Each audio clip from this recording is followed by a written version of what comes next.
There's no feeling more intense than starting over. If you deleted your homework the day before it was due, as I have, or if you left your wallet at home and you have to go back after spending an hour in the commute. If you won some money at the casino and then put all your winnings on red but it came up black. If you got your best shirt dry cleaned before a wedding and then immediately dropped food on it. If you won an argument with a friend and then later discovered that they just returned to their original view. Starting over is harder than starting up. If you're not ready for that, like if you've already had a bad day, then what you're about to go through might be too much. Feel free to go away and come back. I'll be here. Alright, thanks for coming with me on this trip. I'll understand if you have to take a break at any point. Just find a safe place to stop and quit the game. And don't worry, I'll save your progress, always, even your mistakes. This game is a homage to a free game that came out in 2002, titled Sexy Hiking. The author of that game was Jazuo, a mysterious Czech designer who was known at the time as the father of B games. And B games are rough assemblages of found objects. Designers slap them together very quickly and freely, and they're often too rough and unfriendly to gain much of a following. They're built more for the joy of building them than as polished products. In a certain way, Sexy Hiking is the perfect embodiment of a B game. It's built almost entirely out of found and recycled parts, and it's one of the most unusual and unfriendly games of its time. In it, your task is simply to drag yourself up a mountain with a hammer. And that act of climbing, in the digital world or in real life, has certain essential properties that give the game its flavor.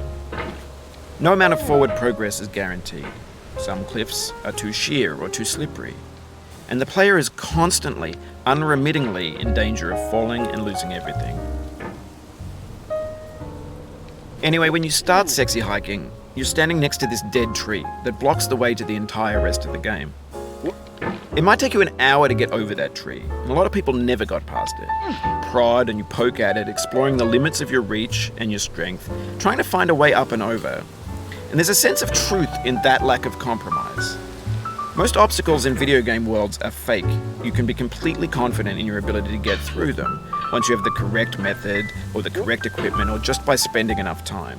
In that sense, every pixelated obstacle in Sexy Hiking is real.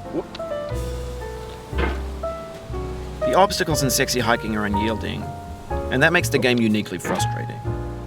But I'm not sure Jazuo intended to make a frustrating game. The frustration is just essential to the act of climbing, and it's authentic to the process of building a game about climbing. A funny thing happened to me as I was building this mountain. I'd have an idea for a new obstacle, and I'd build it, test it, and it would usually turn out to be unreasonably hard. But I couldn't bring myself to make it easier. It already felt like my inability to get past the new obstacle was my fault as a player rather than as a builder. Imaginary mountains build themselves from our efforts to climb them, and it's our repeated attempts to reach the summit that turns those mountains into something real. When you're building a video game world, you're building with ideas, and that can be like working with quickset cement. You mold your ideas into a certain shape that can be played with, and in the process of playing with them, they begin to harden and set until they're immutable, like rock. And at that point, you can't change the world. Not without breaking it into pieces and starting fresh with new ideas.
You've done this part before. You know it's possible. Just do what you did the first time.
Oh, you just lost a lot of progress. That's a deep frustration, a real punch in the gut.